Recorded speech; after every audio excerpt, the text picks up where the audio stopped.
Comrade Shaheed Bhagat Singh అట్లాగే రాజగురు సుఖదేవుల 94వ వర్ధంతిని మామిడిపల్లి గ్రామంలో భగత్ సింగ్ విగ్రహానికి పూలమాలలేసి నివాళులు అర్పించడం జరిగింది. అట్లాగే ప్రధానంగా భగత్ సింగ్ ఆయన పోరాట స్ఫూర్తిని ఒకసారి మనం ఆలోచించుకుంటా ఉంటే ఇవాళ భగత్ సింగ్ 94వ వర్ధంతిని ఇవాళ అమెరికా ట్రంప్కు వ్యతిరేకంగా అట్లాగే ఈ భారతదేశంలో నరేంద్ర మోడీ ప్రభుత్వం మత రాజకీయాలకు వ్యతిరేకంగా భగత్ సింగ్ యొక్క 94వ వర్ధంతులను జరపాలని చెప్పేసి పిలుపులో భాగంగా ఈరోజు మామిడిపల్లి గ్రామంలో ఈ వర్ధంతి సభను మనం జరుపుతూ ఉన్నాం. మిత్రులారా, ఏదైతే భగత్ సింగ్ ఆనాడు బ్రిటిష్ వాడు సామ్రాజ్యవాదానికి వ్యతిరేకంగా బ్రిటిష్ వాడు ఈ దేశం నుంచి వెళ్ళిపోవాలి అని చెప్పేసి కంకణం కట్టుకొని ఆనాడు అనేకమైనటువంటి పోరాటాలు చేసి తన నిండు ప్రాణాన్ని 1931 మార్చి 23 సరిగా ఈ రోజుకు 94వ వర్ధంతి అయినను ఉరిదీసిరు.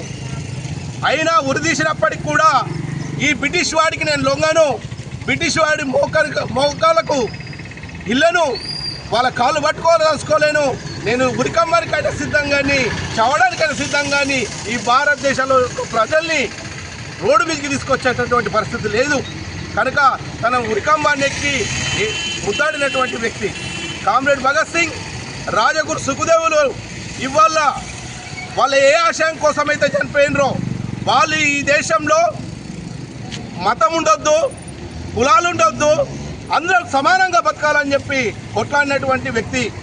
అట్లాంటి ఇవాళ భారతదేశంలో ఇవాళ అధికారంలోకి వచ్చినటువంటి నరేంద్ర మోడీ ప్రభుత్వం సంవత్సరానికి 2 కోట్ల ఉద్యోగాలు ఇస్తామని చెప్పి నమ్మబలికి అధికారంలోకి వచ్చిర్రు.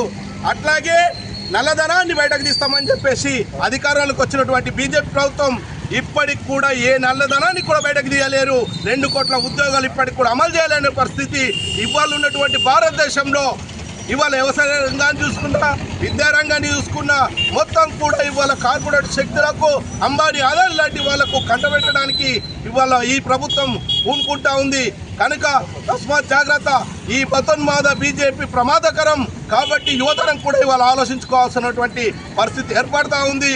ఇవాళ వాళ్ళే మత్తునే వద్దంటారు కానీ ఇవాళ ఎంత జోరుగా ఆరంభంలో జరుగుతుంది అనేటువంటిది ఇవాళ ఈ రాకేష్ రెడ్డికి కూడా కనబడదు. కాబట్టి ఖచ్చితంగా దీని మీద ఆయన ఒత్తిడి ఉండాలా. అట్లాగే ఇక్కడ ఉన్నటువంటి పోలీసు యంత్రాంగం కూడా యువతరం మీద ఈ గంజా ఎవరైతే సప్లై చేస్తున్నారో వాళ్ళ మీద ఒక నిఘా పెట్టి వాళ్ళను ఇవాళ వాళ్ళకు కేసులు బుక్ చేయాలని చెప్పి మేము డిమాండ్ చేస్తూ ఉన్నాం. ఈ కార్యక్రమానికి వచ్చినటువంటి అందరికీ కూడా విప్లవాభినందనలు తెలియజేస్తూ ముగిస్తాం.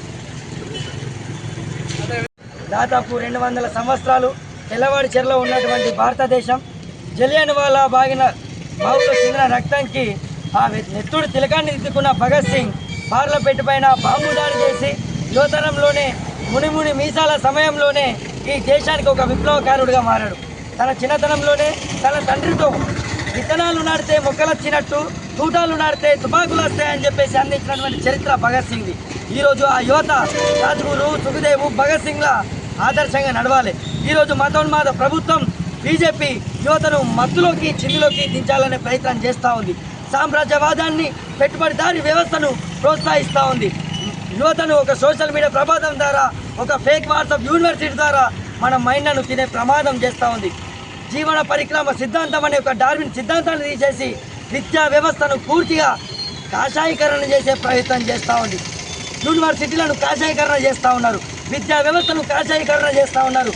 దేవుళ్ళ పేరుతోటి, మతాల పేరుతోటి, కులాల పేరుతోటి చిచ్చులు పెడతా ఉన్నారు. ఇది సరైన విధానం కాదు. ఈ యువత దేశానికి వెన్నుముక. మనలో మరో ఆజాద్ చంద్రశేఖర్, మనలో భగత్ సింగ్, రాజ్గురు సుఖదేవుల ఆశయాలు ఉండాలి కానీ ఈ మతోన్మాద నరేంద్ర మోడీ ప్రభుత్వం ముచ్చులో పడవద్దు. యువకులారా ఆలోచించండి. ఈ దేశం మనది. కామ్రేడ్ మావు ఒక మాట అంటారు, ఈ దేశం మీది మాది కానీ అంతిమంగా మీదే అని. మిత్రులారా, ఈ దేశం మన యువతదే. మనం ఈ దేశం కోసం పోరాడదాం. ఏ మతం పునాదుల మీద వస్తున్నటువంటి బీజేపీకి గుణపాఠం చెప్తాం. మన చదువు మనది, కాషాయీకరణ చదువు కాదు. ఏ కులానిది, ఏ మతానిది కాదు ఈ దేశం. తమ సమాజమే మన సందేశం అని ప్రగతిశీల భావాలు కలిగినటువంటి పీడిఎస్ విద్యార్థి సంఘంగా మనం ప్రశ్నిద్దాం. ఈరోజు 94వ భగత్ సింగ్ వర్ధంతి సందర్భంగా యువత అంతా ఈ మత సామ్రాజ్యాన్ని వెలుగుతూ మతాన్ని రెచ్చగొట్టే విధంగా చేస్తున్న పాలనను ఎదిరిద్దాం. ఒకవైపు ట్రంప్ ప్రత్యామ్నాయ ట్రంప్ దేశాన్ని ట్యాక్సుల పేరుతోటి, టారిఫ్ల పేరుతోటి, మతం పేరుతోటి మనల్ని ఉచ్చులో పెడితే, మన యువతను అమెరికాలో వెళ్ళగొడితే ఈరోజు నరేంద్ర మోడీ ప్రభుత్వం మాట్లాడకపోవడం సిగ్గుచెట్టు. పోయి ఆయనను చేతు కలిపి మీరు ఒకటి మన దేశాన్ని బదనాం చేస్తూ ఉన్నారు, మన దేశాన్ని చిక్కుల పడేస్తున్నారు. దీన్ని మనం అందరం వ్యతిరేకించాలని, భగత్ సింగ్ స్ఫూర్తితో మనం అందరం పోరాటం చేయాలని తెలియజేస్తూ ఈ కార్యక్రమాన్ని ఇంతటితో ముగిస్తూ ఉన్నాము. అందరికీ లాల్ సలాం. బ్రిటిష్ వాళ్ళు 200 సంవత్సరాలు పరిపాలన కొనసాగించారు. ఏ పేరుతోని, వర్తకం పేరుతోని భారతదేశానికి వచ్చి ఈ భారతదేశంలో ఉన్నటువంటి ప్రజల మీద అజమాయిషి చెలాయించినటువంటి బ్రిటిష్ వాళ్లకు వ్యతిరేకమైనటువంటి పోరాటంలో భగత్ సింగ్ 12 సంవత్సరాల వయసు నుంచే ఈ పరాయి పరిపాలన మన దేశానికి ఏమవసరం, మన దేశంలో చదివిన వాళ్ళు, తెలిసిన వాళ్ళు లేరా, మరి వాళ్ళు ఎందుకు ఈ దేశాన్ని పరిపాలించడం, నాడు వ్యాపారం పేరుతో వచ్చి దేశాన్ని పరిపాలించే స్థితికి వాళ్ళు ఎదిగినప్పుడు మనము ఇక్కడ పుట్టి పెరిగినటువంటి మనం ఎందుకు బ్రిటిష్ వాడికి వ్యతిరేక పోరాటం నడపద్దని చెప్పేసి తనకున్నటువంటి రాజ్గురు సుఖదేవ్ లాంటి అనేక మంది మిత్రులను కలుసుకొని వెంటనే బ్రిటిష్ పరిపాలనకు వ్యతిరేకంగా జరుగుతున్నటువంటి అనేక పోరాటాలలో, అనేక సభలలో పాల్గొని తను సైమన్ రూల్ అనేది బ్రిటిష్ వాడు తీసుకురావడం జరిగింది.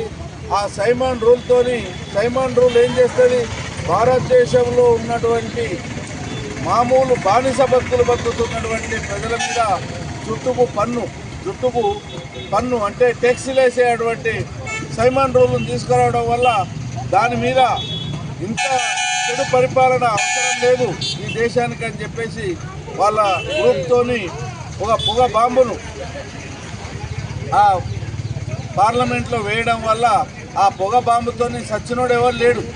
కాకపోతే ఒక రకమైనటువంటి భయాన్ని సృష్టించి ఆ సైమన్ రూల్ను ఫెయిల్ చేయడానికి చేసినటువంటి ప్రయత్నంలో వాళ్ళ మీద అనేక రకాల కేసులను బుక్ చేసి చివరికి మార్చి 24 నాడు ఆయనను